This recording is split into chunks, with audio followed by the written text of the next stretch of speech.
how to delete price alerts option in Webull application.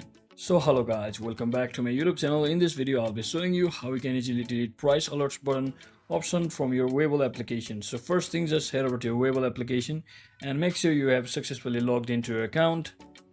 And once you're logged in, you should see such interface, and you just have to click on this menu button at the bottom right corner and you'll be heading over to this page.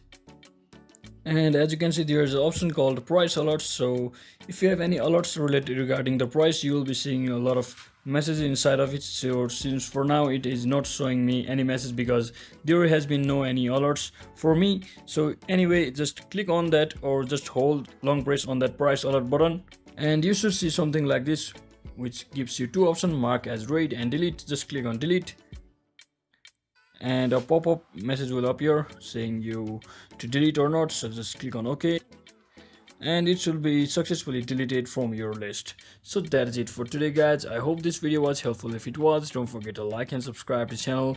See you on the next one.